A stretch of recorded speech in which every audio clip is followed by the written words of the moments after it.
Hi, this is Hamza from spotlogger.blogspot.com, and this is the review of my Samsung Star.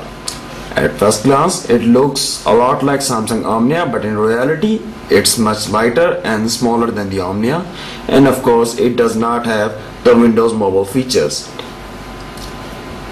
Externally, the optical mouse has been replaced by a previous menu button, the button that allows you to go back to the previous menu. On the upside, you have a combined earphone and loudspeaker. The quality is not that good. It's good enough to be used in indoor situations, but not in noisy situations. On the side, you have a hatch that reveals the port to attach the peripherals. With that, the volume control knob, the camera shutter button, and the key guard button. The back lid is very plasticky and cheap. They made it anti-slip, but it's prone to fingerprints.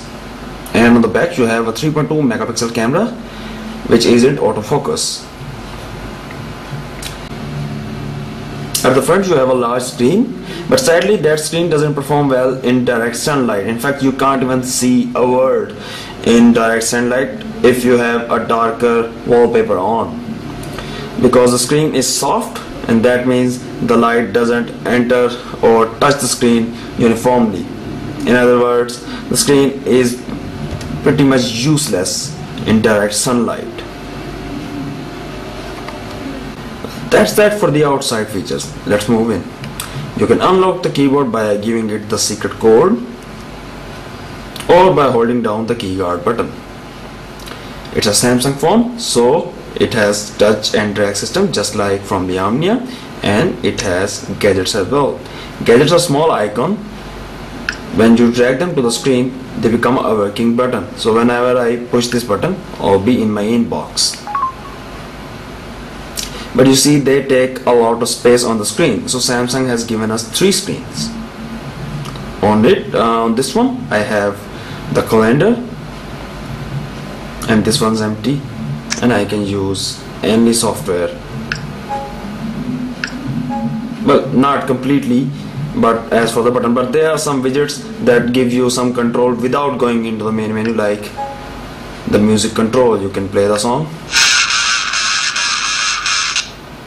or you can forward or rewind the song, or simply tap an widget to open the whole application.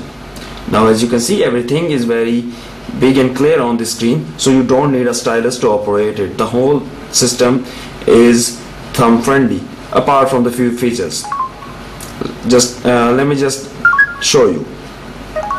Into the message menu, when you are creating a message, the buttons are very large and easy to use, but when you turn this device sideways, you have a full QWERTY keyboard, which is very small. And unlike the iPhone, the buttons don't pop up on the above the main button, so it's sideways, and most of the time you can't see which button have you hit, which will result in many wrong entries.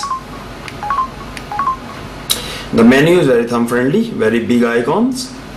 I have shown you the messaging. Now let's move towards the memory manager or my files. Now this device does have accelerometer, but it's very limited. It's limited to this mainly feature or the messaging feature. Okay, it's sideways. You can flick the pictures, or you can just tilt the phone and let everything slide by.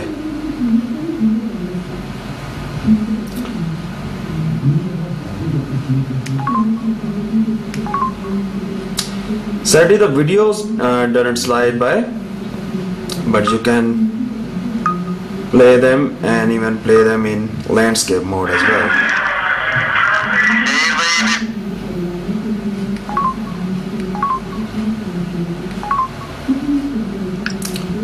When you're playing a music, you can easily assign it as a ringtone or a color ringtone or an alarm tone. Sadly, you cannot set any your customized tone to the messaging area. The message tones are limited by just 5 predefined tones, which are very, I don't want to say it.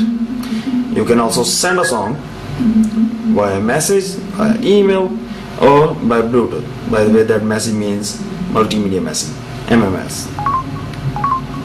Very easy. The whole device is very easy to use. You don't have to be a Samsung veteran in order to understand the working of this phone. The phone is very easy, especially you can see that in the phone menu all the names are lined up, and here's a rocker that can take you to your required letter or to a number, which is very easy. Or you can always flick scroll through the menu. You can also search. The searching is very easy because you have a full you have the traditional keyboard and you have the full QWERTY keyboard. But sadly, you have to enter the first name of the contact that you are looking for. It does not allow that free-form search like you find in most of the phone these days, which is kind of blow to this its capabilities. And of course, this is a phone which is very basic. It does not have GPS or Wi-Fi. But if you look at the size and weight of this device, I definitely recommend it to people who want a touchscreen mobile phone but does not want all the complications of a smartphone. This is a very good phone to hold off if you just want some fun features. The loudspeaker isn't that loud enough. You have to use the hands-free all the time. But all in all, it is a very good phone. If you have any question about it or want an in-depth review of any application, or if you have question about it, please visit my website spotlogger.blogspot.com, leave a comment, subscribe to my YouTube channel.